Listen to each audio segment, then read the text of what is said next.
Hi, good morning, good afternoon, and good evening, everyone here. It's always good to see you every Saturday. We are a family. Any day that we go without seeing each other, especially on Saturday for this meeting, we have familiar faces that we truly appreciate. And we thank you for coming on.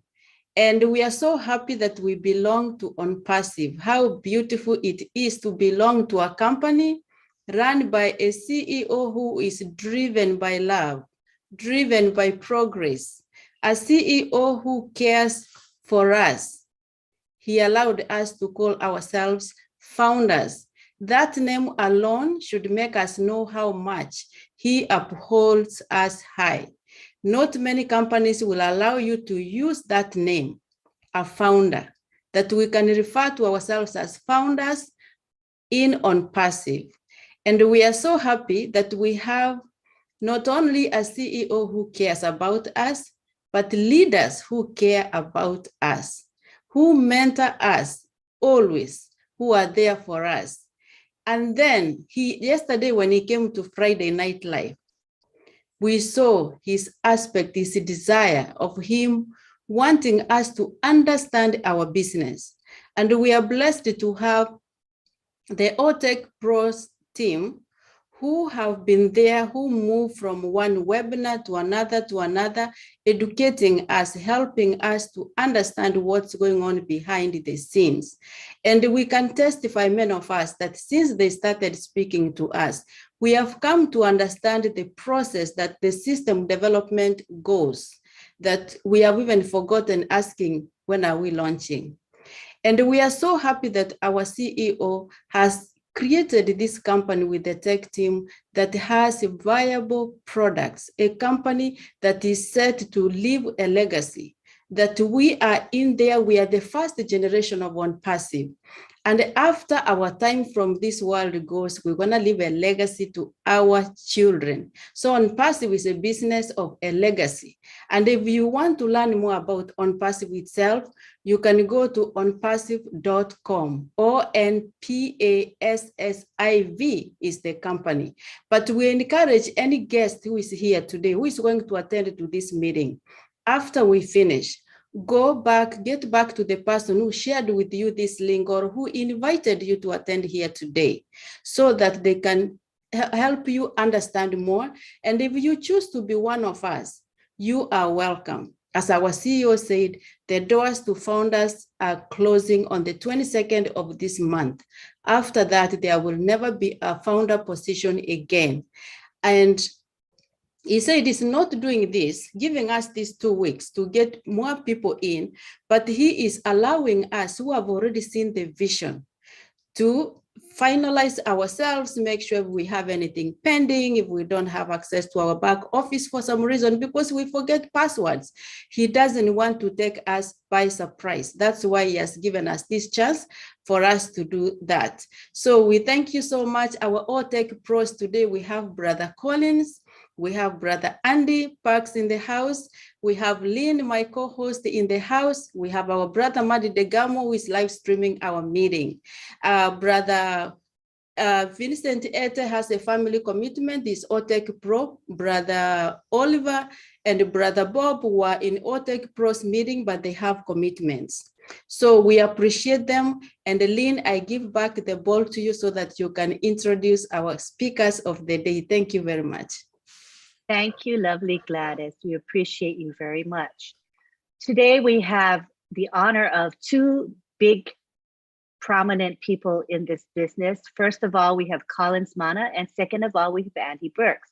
So Collins is going to talk about technical things. He's going to talk about the software development using the Agile Scrum framework. It sounds very technical, but believe me, when Collins is over and done with this topic, you're going to understand what Scrum is about. It's really very interesting. He's also going to talk a little bit about security, the laser internet technology, and compliance. Just a little bit, he'll touch upon those topics as well. And then we'll have Andy Burks, who's going to speak. And Andy Burks is a longtime founder in OnPassive, and many of us are familiar with him because we see him on the corporate webinars. And he talks about the numbers. He's called the numbers guy, but he also has a strong sales background. He has many years of sales behind him. And he's going to bring a perspective to us that we may not even think about, and how OnPassive is just a perfect forum for anyone in sales and for people who want to make sales, right, Andy, regardless of our skill level. So he's going to bring that component in after Colin makes his presentation. So take it away, Collins. Thank you, Lynn. Thank you, Gladys, for inviting us again. Unfortunately, our tech brothers are not here. We have Andy also, who is the financial person and the sales person who will really give us everything we want to know about the products. You know, sometimes the product without sales or the product without knowing the worth of that product in the market is just useless. So it's good that we have Andy that can really look at the product and tell us the importance, so we can, you know, be very, very excited of what we have in hand, what Mr. Ash Mufara and the tech team have built for us. As we said, it's not an easy journey. It's really difficult, but we really appreciate the tech guys and Mr. Ash Mufara, because for 2.5 years, or going, he said 1.5, 2 years, you know, it takes courage and a lot of sleepless night to put what they have just put together, what we are seeing today as products. It's not an easy task. It's very, very difficult. And again, the process to develop this product is really mind-blowing. Not every company can implement this. There are companies, you go, they say, yes, we are doing this, but when you get in, you know that they are not doing what they say they are doing. IT companies, I mean, you know, because they know it is easy, but very tricky to implement. And the moment you get it right, you know, everything will just be so easy. And we'll be talking about the Scrum, you know, framework, how OnPassive have built their product from scratch and get to where we are now with all the multiple products from O founder to Go founder. So we'll run through those processes because it's a topic that Mr. Ash Mufara chose for us to talk about, so the founders can understand. If you want to enjoy it, this is the time to understand what your business is doing. Remember, they'll be building software every time. After the launch, the company will keep going. We will never stop, as Mr. Ash Mufara said. The company will never stop building software. They will build and build, as Gladys said, until we are dead and gone, and generation will come, they will continue to build, you know. So I'll just read the topic before we go, and, you know, it's better to know what Mr. Ash Mufara said, had in mind for us to talk about. He said, having minimum value products, you know, then sprint by Scrum managers, then a bigger product release and multiple releases, preparing the products for the marketplace and go viral. Go viral means go live. When we go, we introduce the products to the world, and companies will come, you know, customers, whatever, they will come to buy our products or to use our products and services. Now, how do we do this?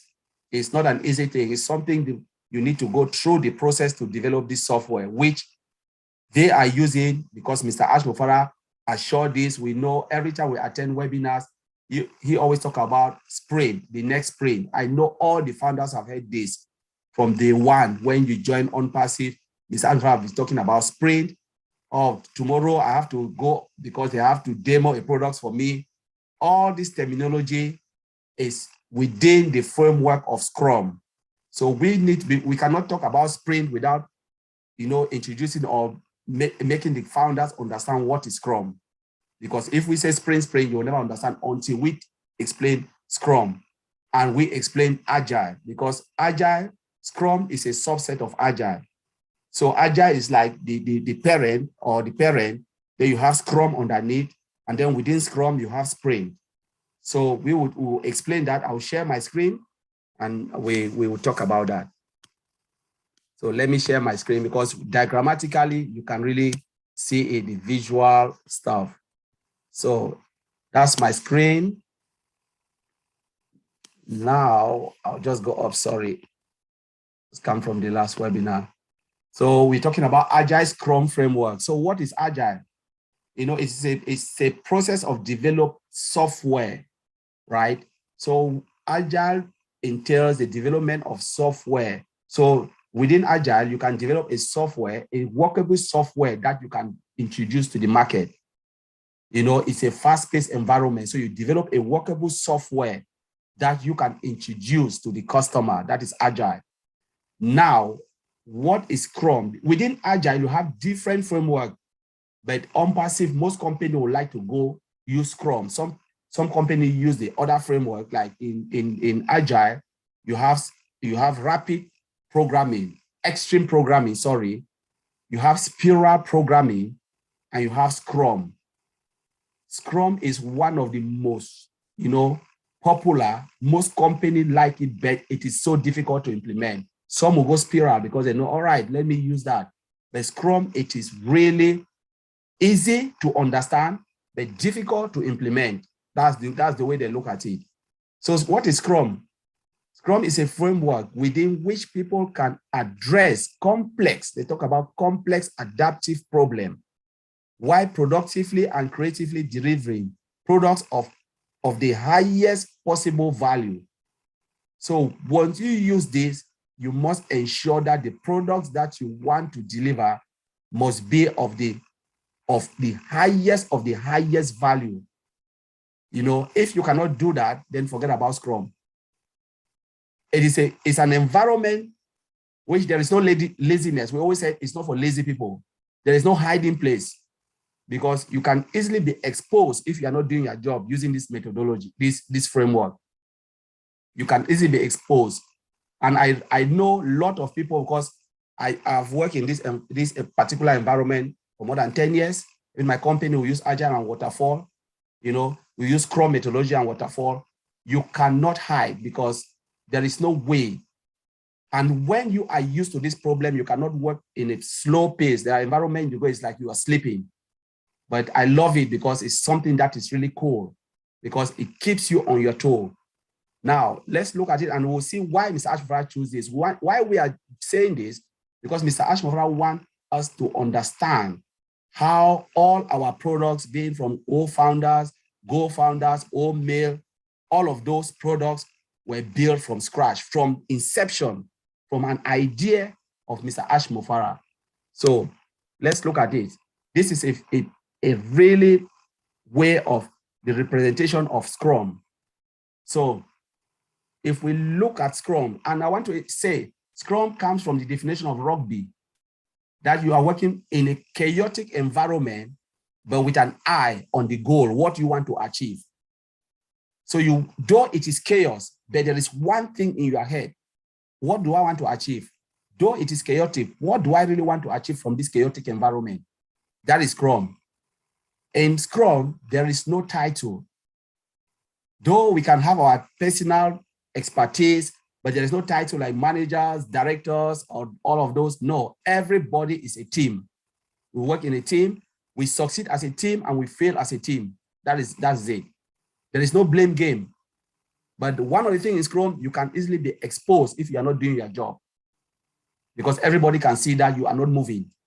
So now let's look at it. If we look at, there is something, I will explain sprint, but I want us to look at this diagram, and I will go through the diagram. So you look at this diagram, you have something we've said product backlog. If you look at it, it's right down here, this big box. It said product backlog. I'll explain what it means. So Mr. Ashmofara has the idea in his head. He knows what he wants to be it or mail. All our products we have, like Academy or Bless, Mr. Ashmofara already knows everything he wants to achieve. Calls the team of experts, we have all those engineers. Maybe you can say, okay, who are the best people to build this product for me? They group themselves together. Now they group themselves together. There is one person within which they have appointed, but that person must have that expertise to do that. In other companies, they'll say project manager, but in this environment, they call the person product owner. So you own the product. Whatever they are doing, you are the owner of everything Mr. Ashmofara is saying. Not like you own it, but it's like you take control of it. You own the control, of everything. Because if you are not in that position and really good at what you can do, forget, you will be fired. So Mr. Ashmofara said, okay, you sit with me. I want 100 screens within mail. How do we go about and do that? 100 screens within Bless. Now the product owner said, okay, Mr. Ashmufara, you want 100 screen. Which one is the priority? Which one do you want first? Because we cannot build 100 screen. Mr. Ashmufara said, I want this first. Now the product owner said, okay, for what reason? Because we think if we build this, maybe we will not be able to achieve this. Can we flip it this way? So they have that front and back. Okay, yes, I see. Let's go with this first. But you must have the priorities. So the product backlog is the idea of Mr. Ashmufara, sorted in the order of priority, what we need to achieve within the whole development of that particular product. Say, be it O-mail, be it O-academy, whatever, both the physical and the digital products, it goes through this process. Now, after they've discussed all of those things, the product owner will come now, come with a collective people called engineers. They are made up of maybe security guys, developers, back end, front end, all of those people, those who are working, those who will build that solution, put them together. There can be 20 of them, sit in a room, 9 hours or 8 hours, but it is the whole day meeting. It's for the whole day meetings. They call it sprint planning meeting. That meeting is the whole day. They look at it, they said, okay, product owner said, pull one of the cart out there, out of that backlog. Mr. Ashmufara said, this is the first thing we need to do in O-mail, in O-academy. We need this. How do we go about it? Now, what the product owner will do is the product owner will write it in the form of a user story. What is a user story? A user story is a definition of what they want to build in a very, very high level. For instance, you can say, as a user, I need a screen that will contain all my employees, that they can go in and log in and do their jobs effectively. Can you build that screen for me? It is very vague. Yes, we already understand that you need a screen that can contain all your employees. They can log in, see what they want to see, and come out. Great. Now, as an engineer, it means they need to have a login credentials. They start to break all the components on that screen, break it in simpler continent called acceptance criteria. So the engineer will say, okay, if there is something that you don't understand, they will tell the product owner, go back to Mr. Ashmufara, said, these things you are saying, we can do it this way, do this way. Do you accept it? Mr. Ashmufara said, yes, I accept it. Go ahead and do it. They break it down in the form of an acceptance criteria. Means tick box, you need this, you need that, you need that. On that screen, tick. So that planning meeting will take the whole day. Let's say 9 hours, 7 hours, 7.5 hours, your whole working life. If you are spending 7.5 hours in the office, that is the thing you'll be doing to sit and do all of these things. Now, when they accept what they want to do, they will calculate the time. How long will it take? How many people, how many engineers? All of those things will be documented. Who are the best people to build this? Their level of expertise, sort them accordingly. Put it in what they call it sprint backlog. That is the work that they will do for that particular sprint. I'll explain what is sprint. So the sprint can last for either minimum is 2 weeks, maximum is 4 weeks. You must deliver a workable solution. There is no way. If you've accepted, you commit, deliver. By Friday, you need to give us this thing. We want a screen that we can go log in and we see everything, and we can call somebody to come and log in. We enter data and everything is fine. 2 weeks, one more. And OnPassive is going 2 weeks sprint. Mr. Ashmufara confirmed that. It is 2 weeks, 2 weeks, 2 weeks of development cycle. Produce us this. Give us. That's what we want. Now the engineer will sit. Within that sprint, they will pull one ticket. Okay, this functionality, who is the best person to build this functionality? The person will build it. Who is the best person to build this? They will go now into this cycle. You see, that's this, you call it team. They say that the Scrum team, the people building it, you can see it, I'm circling. Now, every day, so if they said they want to work for 2 weeks, they will have every day daily meetings. The daily meetings, maybe they have one guy called what? The Scrum Master. The Scrum Master is a person that ensure that the teams are concentrating on what they are doing, the job at hand, no distraction from the overall directors or boss or this. Even if Mr. Ashmofara go there, they'll tell Mr. Ashmofara, no, don't come in here. We don't want it. So you must be on that type of person where you can make decision and say, no, we are committed. We can't listen to you. We must deliver this because this is what we are. Because if you allow people to come and talk to the engineer, sometimes you change things and things will go out of hand. So they keep them on their toe. You stay in that little box, concentrate on that job. We want this thing. If Mr. Ashmofara need any change, he will speak to the product owner, and the product owner can say, okay, there is something here we miss. Can we add this? Yes, the customer can make change. Because Mr. Ashmofara asking that as a customer, can we make this? Say yes, when we deliver, we'll make the change, but not now. So they keep them in that little box. Daily meeting. The daily meeting lasts for 15 minutes. 15 minutes.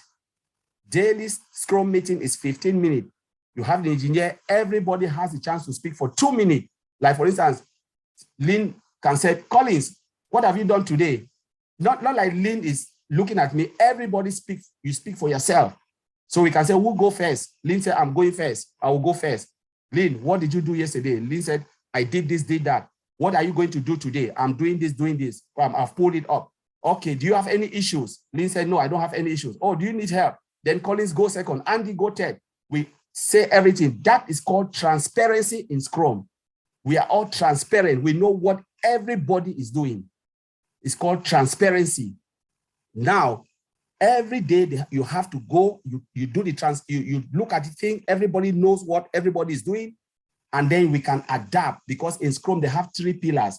You have transparency, you have inspection, and you have adaptation. So we inspect at that time what everybody is doing. Are we doing it right? Are we doing it wrong? That 15 minutes, just 15 minutes, no more. You can't speak more than 2 minutes. And we look at it and say, yes, this is it. And then we move now. We go to recycle until we build what we've said we want to build, deliver within that sprint. We finish all the job in this sprint backlog. Then we can move it into this little box, the increment box. So we know now we have a minimum value product that is workable and a user can use it. We can put it in the market and we can sell it. So it is there. Now, Mr. Ashmofara can say, yes, we always hear Mr. Ashmofara said, they will demo a product. We have a demo this day. We have a demo. That process is called sprint review. You have to review it. So who does the review or does the review is Mr. Ashmofara and other teams, because Mr. Ashmofara is acting as a customer, as a user, because he gave the user story from this end, from the backlog. He needs to review it to ensure that what I said I want is what you people have built. So he comes at the end from this box to this box. He reviewed and said, happy days, it is good. I'm happy with what I've seen.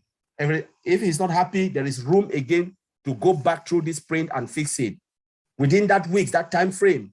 So now, Mr. Ash said, yes, happy days. Let's say everything is good. The team now will sit. Mr. Ashmofara is not here. Mr. Ashmofara ends here. His job ends here. I've reviewed it. Move to this type is this team with everybody, the product owner and the scrum master sit in retrospective. Now, in retrospective meeting, it's about transparency, adaptation, and done. So they look at it and said, okay, what happened? What was the difficulties? What difficulties did we notice? They will note it down. Everybody speak for himself. It's not like there is no manager, there is no director. Everybody speak. Who goes first? Collins can say, I will go first. Lynn said, I will go second. I said, you know what? Let's talk about the difficulties. In my area, I can say, okay, as a QA, this is what I faced. I had these difficulties and this, and we couldn't do this because of this reason, but we overcome it. Now we put it down. We know, okay, next time we need to do something different because we need to look at our problems, the challenges that we had in building that software. So we work on that challenges because we've already learned. They call it lesson learned. Now we move to what did we do well? I will say, yes, we did this, did that, so we'll keep this. So what did we not do so well? We said all of these things we didn't do so well. Do we need to keep it or trash it and do something else that can move us as fast as possible? Work on that. You know, he said, okay, what if we refuse to do this? What will happen? So now we are looking at the future. Maybe we'll hit a storm. We said, no, we don't want this because if we do this, we'll have blockage and it will have a lot of problems. Now we said, okay, what are the sunny days? All the future, good, we put it. We can say now, within that, in retrospective, we want to define what it means by a complete solution can be delivered to the customer. We said the definition of done. When you said a software is done, complete, what do you mean by that? Every member of the team will give his own definition. For instance, developer will say, when I develop my software and I test it, unit testing is done. Wash my hand off, happy days. Now I will say, okay, when the developer transfer that software to me as a QA, I test it 100% or 90, I can't say 100% in QA, there's no 100%, 98% free of defect, happy days. Now, the next person will say, when I deploy it, there's no problem to the other environment or live environment, no issues, happy days. Mr. Ashmufara will come and say, because he is a customer too, he said, when the product is in the hands of the customer and they are satisfied, happy days. Which definition do we need to choose? Mr. Ashmufara definition. That's the definition of done. So every time you are in the team, you want to hear, ask the leaders, those who are the directors of this, what happened? Is the customer happy? Yes. Are they happy with our software? Yes. Happy days, done. We are done, complete. So that's the definition. So you must define everything. As we said, Scrum and its time box. So review meeting is about 90 minutes. Retrospective is 90 minutes. So everything is time box. Now let's look at the definition of sprint. What is the definition of sprint? A sprint is a set of period, is a set period of time during which specific work has to be completed and made ready for review. That is sprint. You must complete it within a certain period of time. So sprint is a time box. So there is no addition of time. Even if you said 90 minutes, if they said 90 minutes, you say, no, no, there is no going more or less. 90 minutes, done. It is over. So you must know what you want to say, prepare yourself, come for that meeting. You have, if they said you have only 2 minutes to say, there's nothing, no more than 2 minutes, because the next person, that is how it is. It's a fast-paced environment because time is money, time is productivity. So within a Scrum, they said there is less documentation, but more coding. So they prioritize what you need to do. You must have hands-on. We are not there. People are not there to write document upon document. For instance, if Lynn said, oh, I want to send you Collins an email. I said, Lynn, don't send me an email. Just come and show me, tell me what to do. Because I will not read that email. Come here, I'm sitting on my computer, tell me, do you want red? Yes, I'll put red. Gone. Thank you very much. So that's how it is in this environment. It's not about documentation. I need to write a letter and send it to Collins. Nobody will read it. Come, do you want yellow? Yes, sit there, tell me. Red? Yes. I put the red and I click the button. The screen is red. Are you happy? Yes, Lynn, bye. Thank you very much. That's how it is. So documentation is not really something in Scrum methodology. Now, in Scrum framework. So let's look at sprint. What is really a sprint? It's a cycle of development and testing. So you plan, you design, you develop, you test, you deploy. Deploy means give it to the customer or give it to the next environment, like our beta test environment in our, so you give the products now into our old founder where we can see it. And then Mr. Ashmufara can review it and say, wow, this is great. And if Mr. Ashmufara is not happy, before they even show it to us, Mr. Ashmufara will review and then click a button, all of us will see it. Happy, then move again to the next one, launching. The launching is about going now to the well. You push it to the well where the customers will see it, the third eyes. That is the launching. And a sprint, like one circle, the minimum, as I said, is 2 weeks. Maximum is 4 weeks, not more, not less. And you can move to the next development. Sprint 2, you develop 2 weeks, you move. Sprint 3, 2 weeks, you move. And that's how it is. And let's look at the value, sprint value. What is the sprint value? They said, one, work in this environment, you must be courageous. So you must be courageous to take complex problem, really tough problem, break it down, build it, and then give it to the customer. You must be courageous to do that. 2, you must be focused in your job. There is no room for you to sit being distracted. No, you must be there. Your head must be on what you are doing. 3, you must be committed. You know, commitment is the order of the day. If you're not committed, you are fired. Respect, you have to respect your colleague. Treat your colleague as equal. No harsh word, nothing, no blame game. You know, we work as a team and we fail as a team. We succeed, we celebrate, we fail. No, there's no blame game. There's just lesson learned in Scrum. Openness, if you cannot do it or you are tight, be open. Said, you know what, I'm stuck here. Please, can someone help me? You must be vocal in this environment, because the moment you say yes and 2 weeks gone, they come back and check you are not moving, you are out of the door. There is no say, oh, please, I'm sorry. There is no, because sorry, this customer will not tell us sorry. The customer just tell you, I'm done with you, you know, and that is the Scrum. So in this particular process, we're talking about building minimum value products. Then what will happen? Once you build, it's acceptable in the market, then you add, as Mr. Alpha said, stocking the code. You still go back to that cycle, develop until it becomes full-blown products. Mr. Ashmofara told us that our old mail, there is no way they can compromise. You cannot compare old mail with anything. That's a full-blown. And then what will happen if we go to the market? They will start to have multiple releases on the products, because you cannot end there. If not, your competitors will meet you. They will build their functionality and they'll add more. So we are 10 years ahead of the game. Mr. Ashmofara already know what will be added on old mail and all the other products to make sure we are still in the market. Nobody can beat us. That is the multiple releases that will be coming after we are already in the market. Now let's look at the security part. With all of this, building this solution or building any product from scratch, the product must be secured. For instance, database security, penetration testing. You need to go in and make sure, hack it. You know, there are people who go in, try to hack the database to make sure the database can withstand vulnerability. You know, all of those things they have to test. You know, they have to make sure the code is secure. Encryption is there. Encryption is about, when you look at it, it's about special characters. You cannot even look at it from end to end. The moment you type your password, if you look at it, password is what, ... From that moment, go right into our database. Everything is hidden, so nobody can get it. That is maximum security. You know, everything, you have security license. Collins, I just wanted to let you know that Oliver is in attendance. He is here now, so he can cover the security aspects. You probably didn't see him come in. Just that's you know. good. That's good.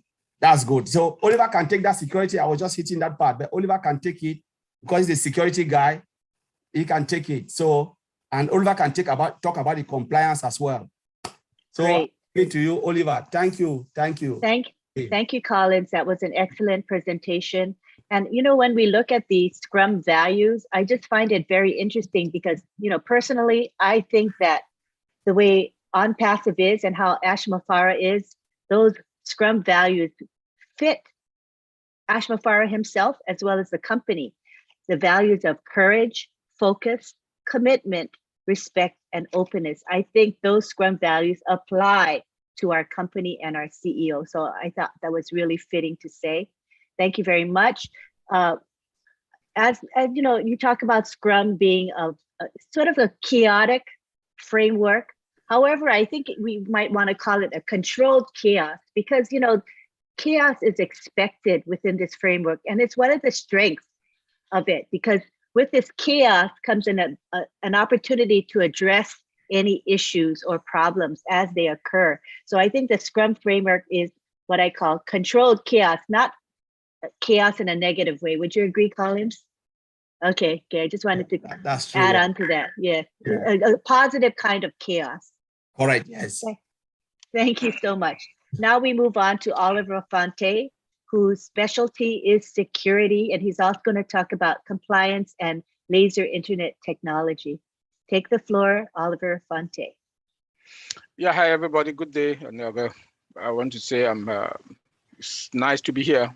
Thank you, Anteline, Gladys, and the rest of our founders that are here. It's a pleasure that we will come to try to, extend our IT background so that we should know our business. This is our business, and you own it. You have your own domain and your own website, so it is yours. And I'm very proud for all those who take their busy schedule to come to listen what their business is all about. This is something that has never happened before on this planet. Being in the industry, for what we know, what is going on, and what we've seen, that the CEO tells us that we have just 10%. This is, in fact, it's mind blowing. Yes, talking about the Agile Scrum framework, as my brother Connie just put it, nothing happens without security. Nothing will happen without security. Customer satisfaction cannot be without security, because one thing the customer want to ask: are my data, are they safe? Are they secured? I don't want any people, because we'll be dealing with PII, personal information.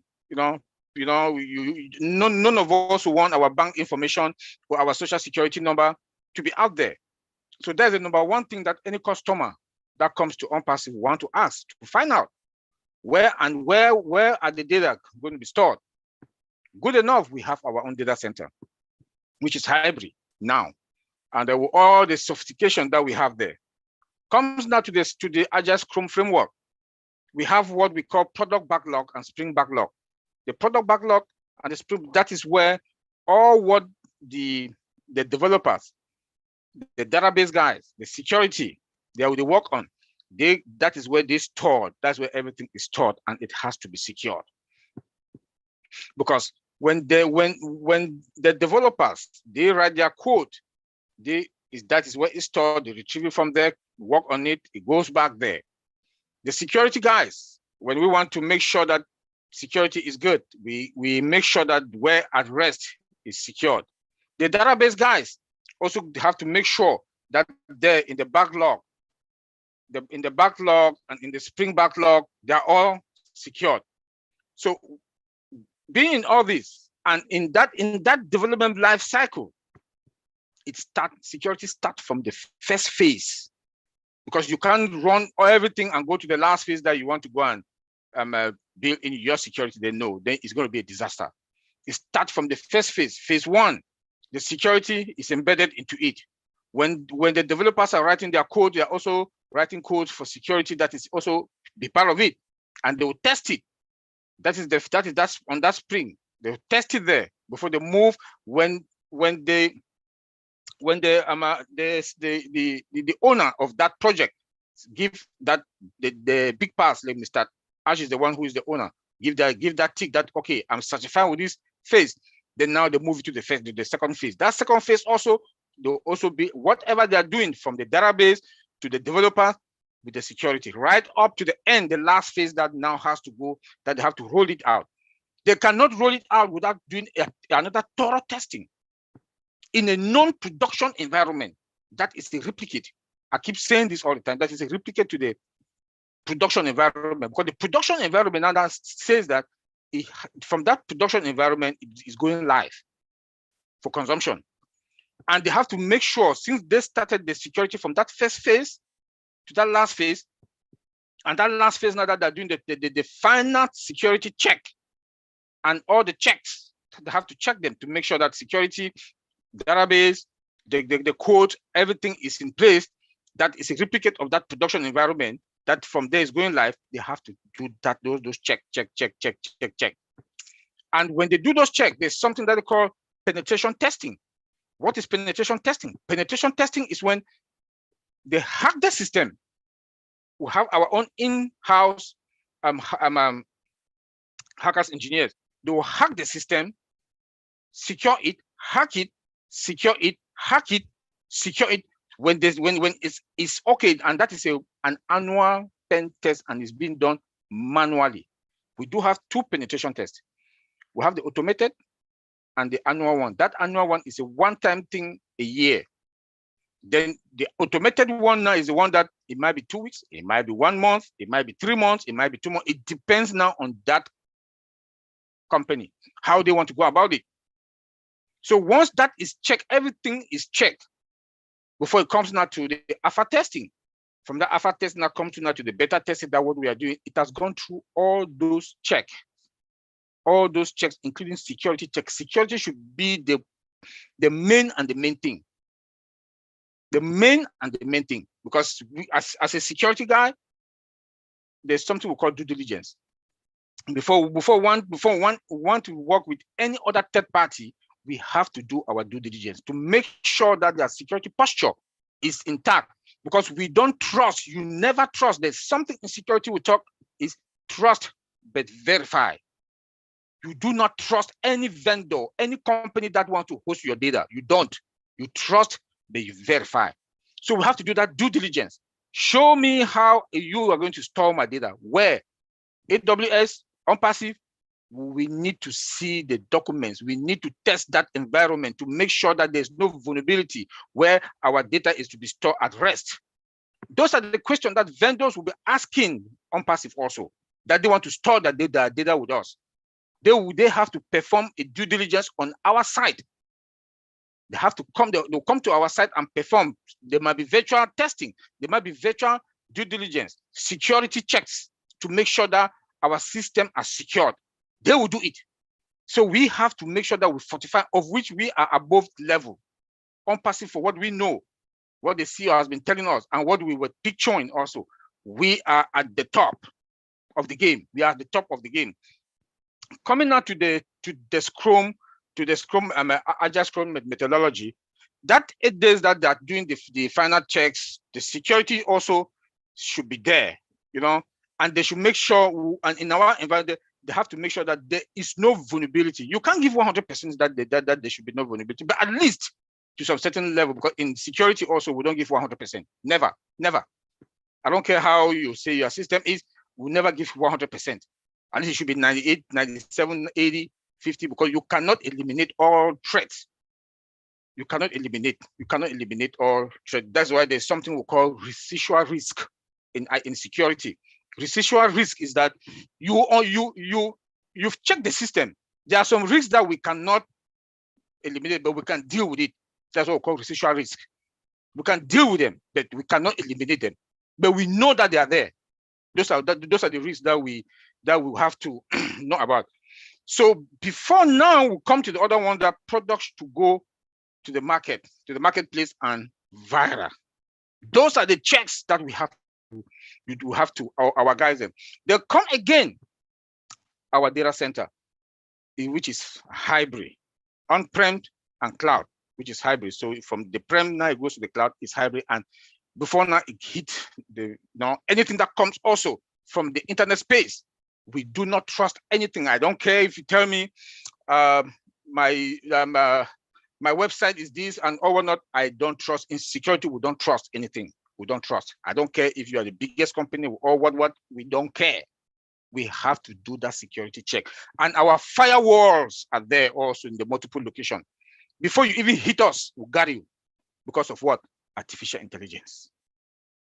Our artificial intelligence comes with it on security.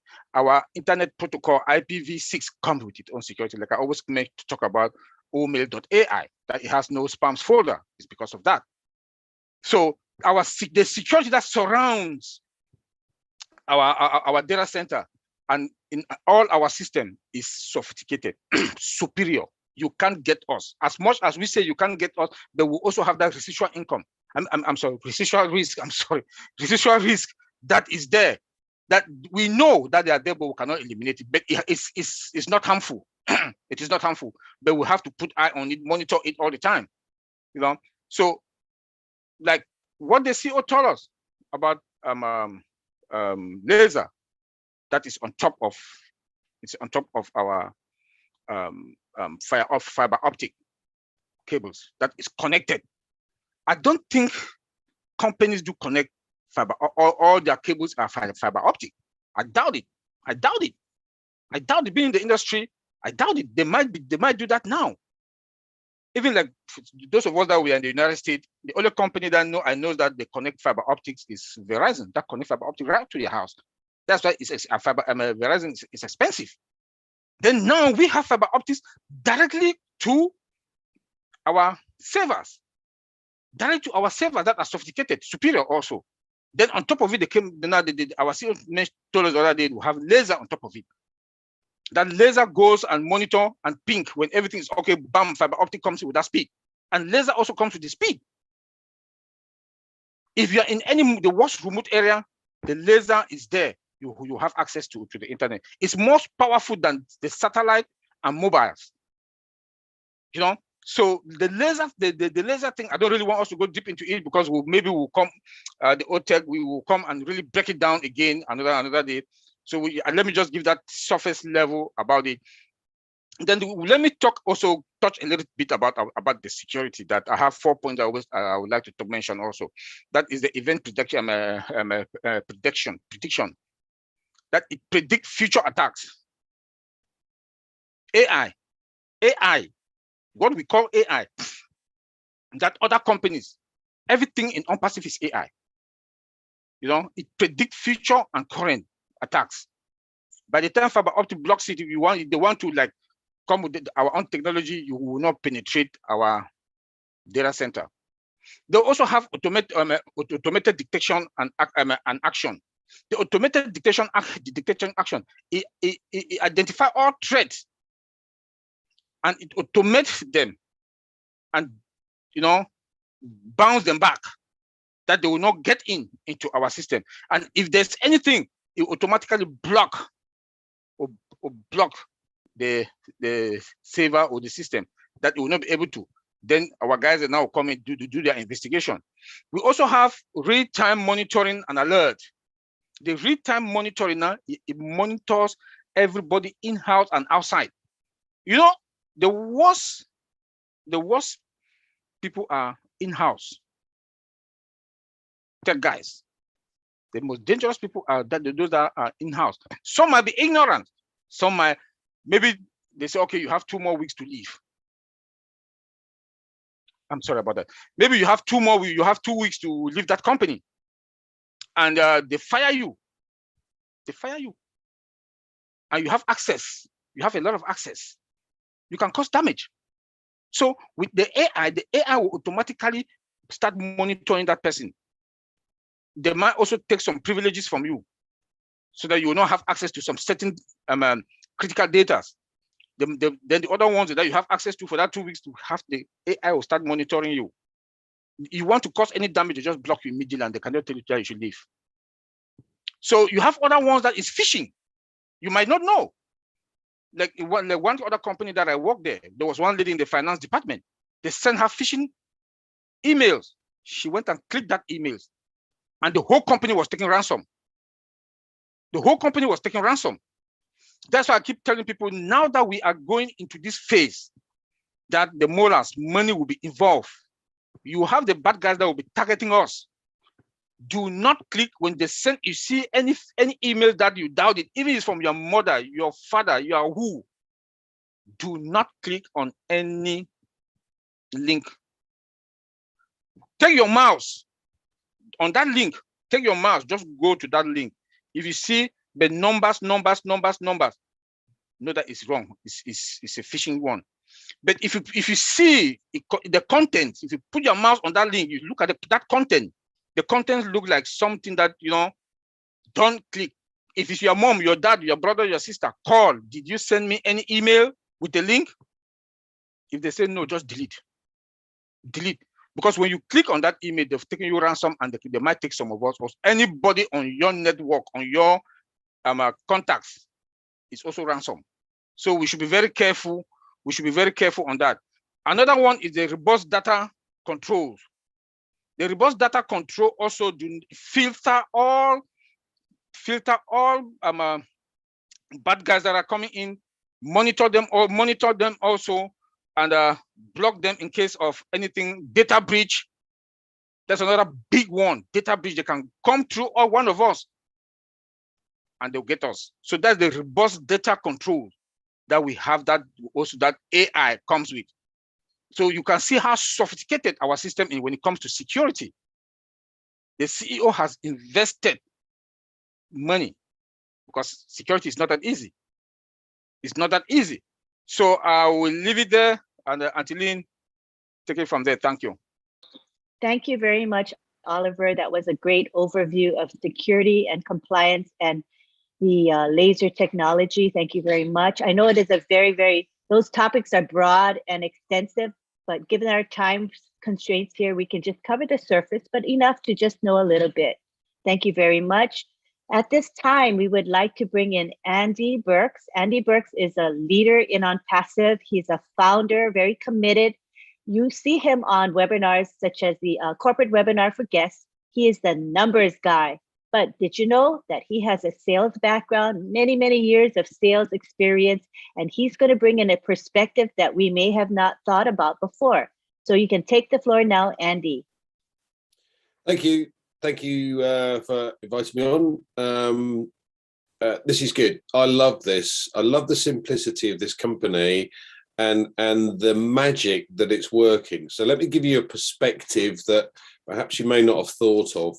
Now, we've got these minimum value products, things like ONET, which is likely to be free for customers to use. Now, customers are going to come in their droves to use these free products, but now they're a customer. So now they're going to have a look around and see all of the other products that we have within the suite, within the range, as it were. And sooner or later, these people will start to use these other products and become customers and start being paid customers. But just think about this for a moment. We have 4.5 or 4.7 odd billion internet users today. And a lot of us use Facebook. The only reason we use Facebook is because there isn't another opportunity or another option that we can really use. But nobody likes being scammed, and hand in the air, I've been caught out several times or a couple of times with buying things on Facebook and that not being the case anymore. Now, Oliver's mentioned security. I'm going to cover the other side of security, because when you become a customer with OnPassive, you're going to have to prove who you are. So you have to be able to cover what they class as the anti-money laundering regulations. Now, the reason everybody's going to have to cover that is because sooner or later, when a customer comes on board, he may wish to become a reseller, because he'll see in the top corner, you can have the money out of this wallet, Mr. Customer, if you click this button to become a reseller. So every single person that joins OnPassive will have to prove who they are. So you're never going to get scamming options like you do on Facebook. You're never going to get somebody having 2 or 3 different accounts or trying to be somebody they're not, or trying to talk to you about opportunities that you simply don't want. Crypto being a good example. Every time I say yes to a friend, the next thing I get bombarded with crypto. So this is interesting. Every single person that comes on board to use the new alternative becomes a customer of OnPassive. So you can build up this massive customer base, and as time goes on, these customers will simply decide, oh look, there's another product that we can start to use, and then you start getting a commission for it, and so on and so forth. Now there's lots of different possibilities with OnPassive. You've got the individuals. Now the individuals will come to take on products or to use the products that we have, may it be for email marketing, for instance. And there are 2 alternatives that I can mention. One's called Aweber, another one's called GetResponse. And as you add to your email marketing, you have to pay more and more per month to use that particular product. Now, just think about this. If they come on board to use the OnPassive email marketing, first of all, you can't spam anybody. So your email marketing will go straight into somebody's inbox. But secondly, if they've got that little box in the top right-hand corner that says, Mr. Customer, you can have this money in this wallet if you click to become a reseller, who in their right mind would ever leave, because now they're being paid to use the products? That's an incredible system, and so powerful, because customers come on board, they're never going to go. They're never going to go anywhere. We've got far superior products that do have far more opportunities than this bit there and that bit there and that bit there. And talking of that, you've then got companies. Now, companies are going to come on board probably to start with, things like the likes of Adidas or Nike, for instance, will come on board specifically for the specific targeted traffic. In other words, we know, or we're well aware of the Google click, click per pay-per-click, or Facebook pay-per-click. This is haphazard marketing. This is not specific. What OnPassive has been able to do is achieve specific targeted traffic. And so companies are going to come on board to get customers. Ash is going to take these guys on specifically for the marketing. But think about it. If a company like Adidas is paying 30,000 a month just for its marketing or its advertising, and that's pay-per-click, which is haphazard, and you may get 1 in 10 or 1 in 20 or even 1 in 100 customers that come on board to sign something up. If you've got specific targeted traffic and your return on investment is 30 or 40%, because customers are specifically looking for a trainer that Adidas have to offer, the cost, it not only goes down, but the profits from OnPassive's point of view get shared with all the founders. So now you've got individuals and you've got companies that come on board specifically for certain things, certain types of things. Then you've got governments, and the governments and large corporations are going to look at things like staff. Now, Ash has already mentioned this single sign-on, and the tech guys covered this last week about single sign-on and how different that is from the existing possibilities that we've had. Now, we've heard Susie say, who's been involved in HR for many, many years, she says you click on, or you have to remember the password for this particular software to go into that section of human resources, and then you have to log out of that and go into that one so that you can use that and the accounting and so on and so forth. So you've got all these different passwords that you've got to remember. Now that's time consuming. So from a government perspective, the government is going to use these, or large corporations are going to use this. It's going to save them masses and masses of time. But here's the kicker. The government takes it on board to use it, and it says to their employees, look, we need to have weekly meetings, so we need to use OConnect. By the way, Mr. Employee, you need to click on this, and so they become a customer. So all of a sudden, the government themselves are creating customers within their time, within their framework, purely to be able to use the suite of products that we have for their employees. And it doesn't stop there. So large corporations do the same thing. Now, I've been in financial services for many years. So taking an example of an international offshore brokerage, we have consultants all around the globe. We have regional managers all around the globe. We have country managers, in-house managers, area managers, etc. So if you had a system where you went to the company and said, look, we've got this opportunity, you can do these Zoom meetings with all of your managers on a regular basis, and touch base, keep in touch with them. And the managers then become customers for the company. The managers then explain to their consultants, listen, guys, we need to be able to use Opia to be able to communicate on a daily basis. So why don't you use this software as well? So they become customers.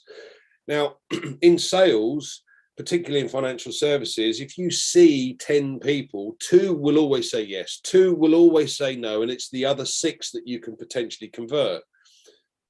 But actually, we could have 10 potential customers with OnPassive without even batting an eyelid, because, Mr. Customer, I'm going to do a video conference with you to run through your particular financial situation. Please click on this link to use this software. Now they become a customer.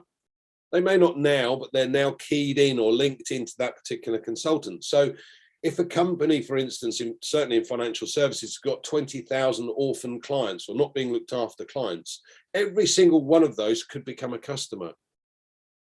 Now think of this in the larger picture. We've got 4.5 or 4.7 billion potential customers here, and we're 1.3 million founders today. We anticipate taking on over 100 million customers in just our first year. And Ash made it clear that the data center is going to be set up in order to be able to take on board over 1 billion customers in its first year. But can you see how this could go viral very, very quickly, just purely for introducing the minimum value products to other people. Wow, is all I can say. Wow. Thank you, Lynn. I hope that helps. That is mind-boggling, Andy. Mind-boggling. Think about the volume that this company is going to be doing. Huge volume. It's all about that. I know Mike Ellis has always talked about volume and value, and that's what OnPassive offers the world. So thank you for that perspective. And we'd like to ask you a quick question, and then we're going to wrap up. Andy, what is the difference? One of the attendees here today wants to know the difference between a customer and a reseller. If you could say that in a couple of minutes, Sure. please. Okay. Well, we as founders are founders today, but when we launch, we are going to have to become resellers. Now, from a customer's point of view, as I said, if you take a customer like an email marketer or an affiliate marketer, for instance, and he comes on board to use the email system, he's a customer. Today, he's a customer. But when we go into our back office, we'll have this little button that says click here to become a reseller, and you'll know what's in your wallet because the wallet will show and keep giving you notifications about what money's coming in. Now, as a customer, the customer will look at it and go, hold on a minute, there's a little wallet in the top corner here, and there's a button there that says, if I become a reseller, I can take that money out. So we're going to get lots of people come on board as customers initially, and if they actually look at the suite of products over a period of time and realize that they can get paid to use the products, they could click to become a reseller. Now, all of us founders, as I said, will become resellers.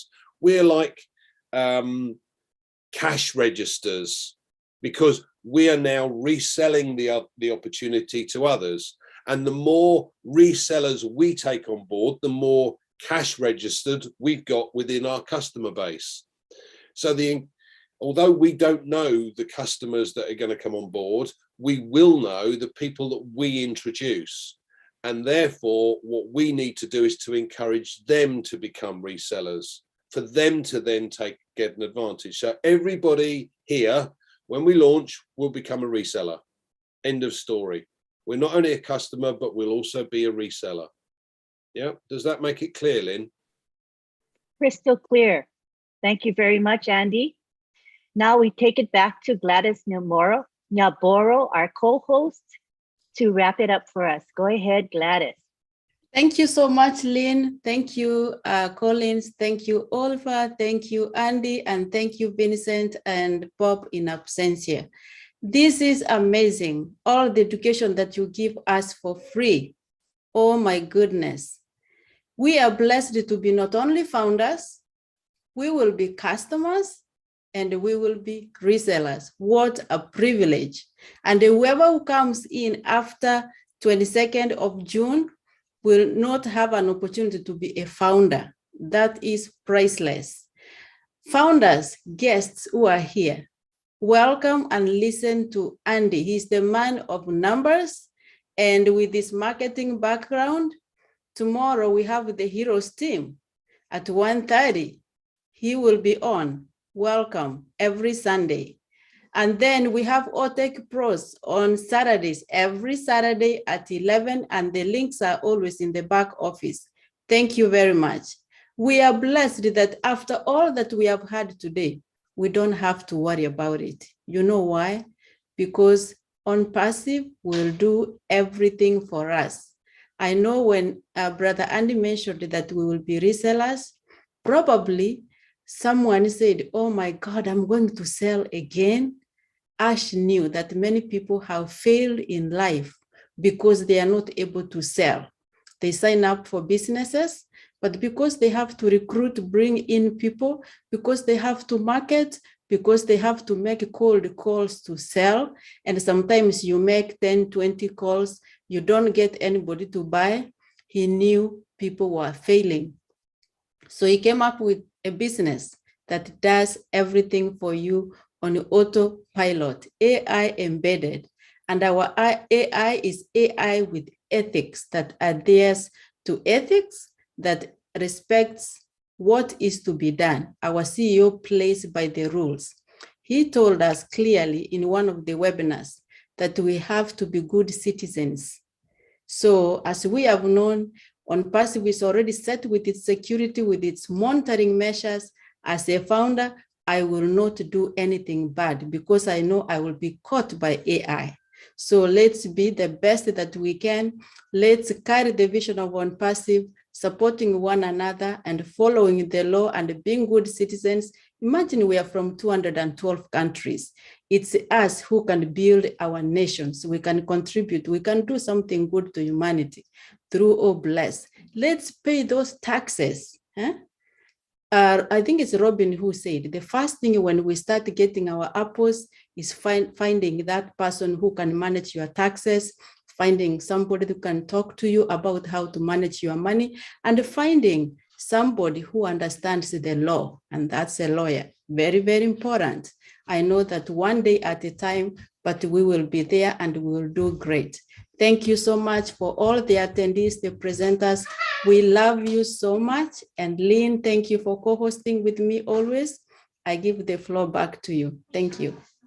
Thanks, Gladys. You always inspire me with your words of such conviction and such heart you have for OnPassive, Ashmafara, and the world. You truly have a heart for humanity. You're so special. Thank you so much. At this time, we're going to end our webinar and we're going to take it back to the gallery so that all of you can wave. Our panelists are there. We see you, panelists. You can wave and say bye-bye, and we'll see you next Saturday at the same time. Thank you for your patronage of our webinar. We do appreciate you. Everybody is unmuted. Go ahead and say bye-bye. Bye. Bye, everybody. Thank you. Take care. Seeing you all. Bye. Bye. Bye, everyone.